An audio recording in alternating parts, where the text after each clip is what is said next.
The effects of the coronavirus is still being felt massively. As the figures go up, so are the revenues going down. Hotel sector, or the hospitality industry of Ghana, is of course one of the hardest hits, like happening across the globe. On Wednesday, the Ghana Tourism Authority issued a directive on hospitality sector that was quickly countered by a directive that was issued by the Minister for Tourism and Culture. Now, what that means, based on the new directive, is that hotels can still continue to operate freely, so do the restaurants that provide take-away food. Drinking bars and nightclubs remain closed. They cannot operate.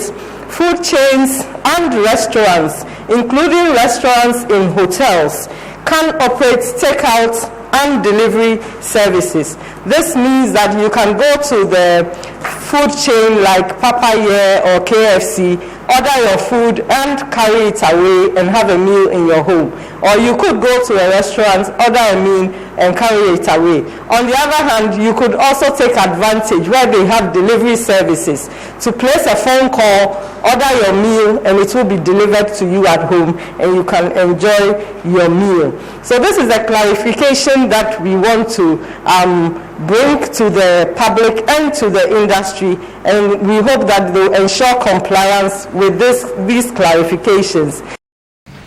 But what is the state of affairs in the hotels?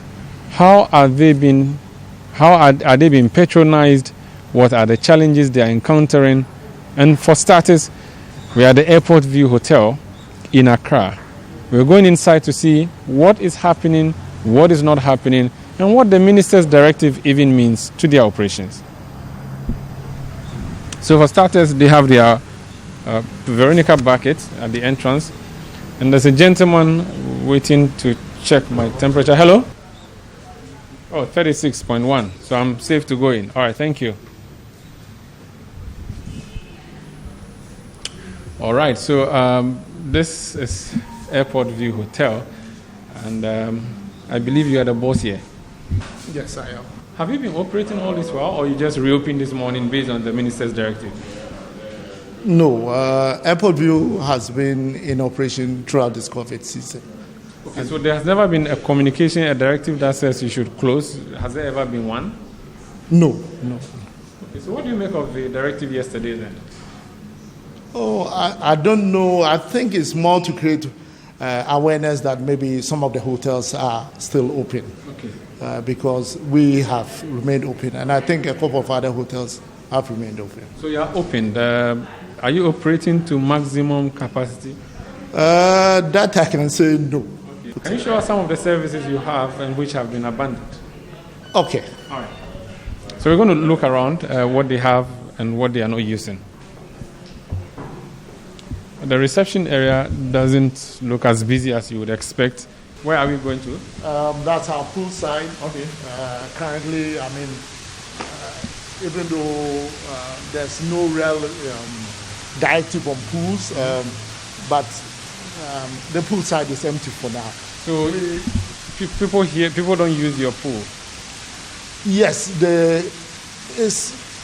I mean, throughout this season, up to date, maybe I'd say maybe one or two people have used the pool, but generally it's not being used. So now you have an adjoining facility to the pool. How is that being affected too? Yes, that's our poolside bar. Same, I mean, generally I think the directive, most, apart from in-house guests, we don't have, as the government announced, for people to dine in or come out from outside and come and have a drink. So that's not happening. What other facilities do you have? Obviously, you would have rooms here because it's a hotel. Yes, we do. You want to show us some of the rooms? Yes, okay. we can. All right. I mean, one or two of the rooms have been empty for the period. Generally, of course, as a business or as a hotel, I wouldn't say every time all rooms are occupied, but currently it's been more pronounced, dramatically pronounced. And we have a situation where a lot of rooms on a normal day are left unoccupied. Like our name depicts, it's the Airport View Hotel, and the airport is our lifeblood. Generally, I would say over 70% of our business is business which comes through the airports. So once that is done, and the airports are not working, of course, we would not be in a position to function as usual. We have an airport lounge, and for the last 2 or so months that the airport has been closed, it's not being used because we don't have traffic coming through. Well, so this is the rooftop of this hotel. Should have been a very busy place. Huge television screens, obviously for people who have come here to watch football and other entertainment. Now, there's a table here. 2 men are sitting sharing a drink. Hello? Yeah, hello. Seems like you're the only 2 on the whole rooftop. Yeah, that's very true. What's happening here? Yeah. You're lonely, you're bored, or you're just fine with your bottle? Yeah. We are tenants. We are currently sleeping here while official works are going on. Okay. So on break, surely they are keeping all the safety measures. Mm-hmm. That's the main observation I have had, and I think I'm encouraged. So I requested for just a bottle of Star. It's finished, but I think the market haven't been as usual like how it is. Okay. So I think they're yet to get enough drink, but they said I can only have 1 bottle. Wow. I'm praying for this whole thing to be over, and then we can have more. Maybe I was wishing to have 2, but I can only have only 1. I'm curious though, how are you able to drink with a mask on? Can you demonstrate that for me? I'll be very happy. Do you have a special way? Yeah, I have a special way. Can Can you show me? I'm you curious. know, it's crazy, but I think we try to manage. Okay. No, you just have to bring a little bit down, try to be a little bit faster. And cover it back. And cover it back as fast as we can do. Thank you for speaking to us. So from the drinking spot, let's go to the eating spot. That'll be the restaurant, which is also situated at the top floor here of this hotel. Buffet is set. No. Is it time for lunch already? Buffet is empty. Empty? No buffet now. Oh, wow. Why? Like I mentioned, buffets of No food. There's food, a la carte. Will serve you what you want, and apart from those who are in-house, who would come in and have meals, maybe on the rooftop or in the restaurant. For outsiders, we are available for you to order, Okay. and we could actually for walk-ins, you could walk in, order, and take home, or we could deliver to you. So your staff here, are they the people who cook or they just serve? These are just for service. Okay, so waiters. I can talk to some of them as if they miss waiting on people. There's a gentleman on the phone. Hello, sir. Let me speak to you. Yeah. I'm Joshua. What do you do here? I'm a waiter. Do you miss it? Yes, we miss it a lot. Based on the corona system, everything has been shut down. With the buffet, because of the social distancing, that's why we've closed the buffet for now. It's a Thursday. If I had come here in January or in December last year on a Thursday afternoon, what would have been happening here by now? Well, actually, with the normal day service, we do the breakfast in the morning. That's breakfast with bed, and then it goes with the a la carte. And then in the evening, from 5:30 to 6, we do the buffet. That's the story of, I believe, most hotels. Restaurants pretty much closed. No food, no guests, absolutely nothing. It is a challenge of COVID-19. Well, we have heard from the Airport View Hotel. We have seen how they are struggling as a hotel. We've come here for the Citi newsroom to the Marriott Hotel, one of the global hotels, international hotels, to assess how they are also faring. How is Marriott Hotel doing in the wake of COVID-19? Well, it's no secret. It's like the rest of the world. I mean, travel industry in general has been hardly hit, and we are no exception. Basically, we've seen record low occupancies that we've never seen them before, not only in Ghana but even worldwide. When you say record low, what percentages are we looking at? What figures of occupancy? Well, it depends on the days. Some days we go in single-digit occupancies. Some days we go. It's like between doesn't go even above 20. So it's between 14, 13, sometimes on a single digit. Out of how many rooms? Out of 205. Wow, that's huge. Yeah. How are you staying above water?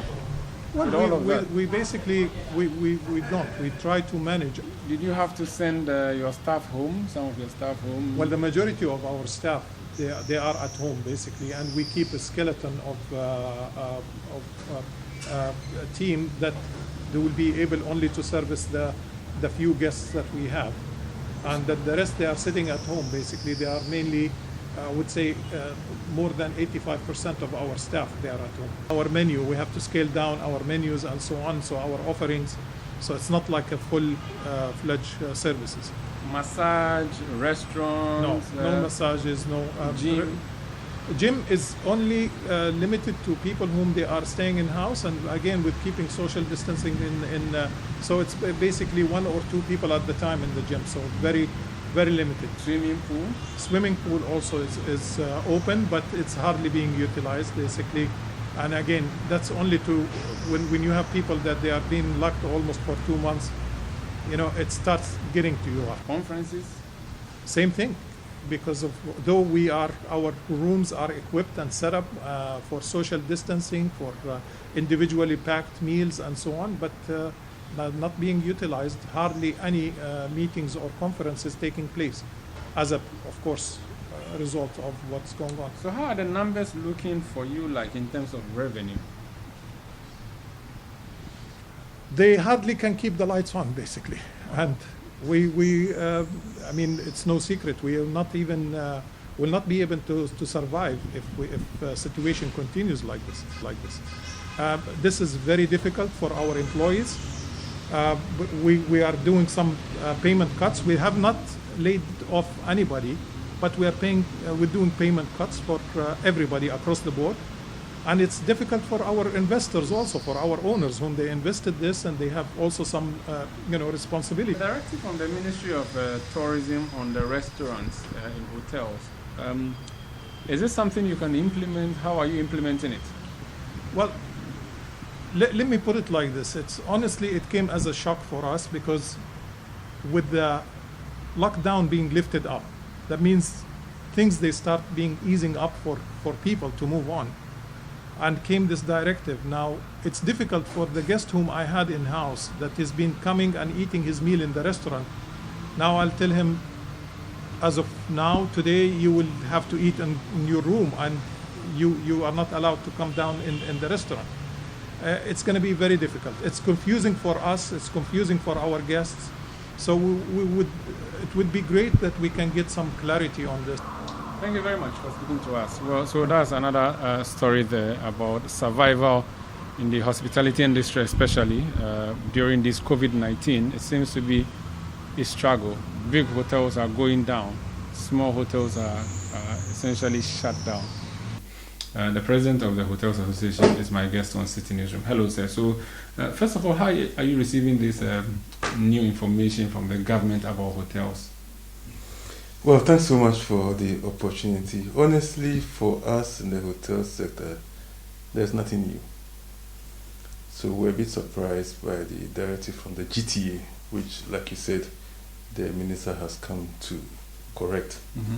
Because since March 15th, when the ban on social gathering was announced by the president, the hotels, the malls, the supermarkets were exempted. So the directive is nothing. The implications are zero. So there's really nothing new. Have you costed the shutdown of the hotels? Do you know how much money is lost every day, either to the state or to the owners of the hotels? From where I sit, it will be difficult to tell, and I have made it very clear that our state agencies have a major role to play. Exactly, to share those things. And I'm surprised that up to now, we haven't had any of these agencies come out to say that, assuming that all hotels are shut down, this is how much the state is going to lose. Okay. You just have to calculate the VAT.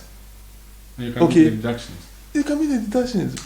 Very well. Thank you for speaking to us. So, yeah, that's from the hotel's perspective.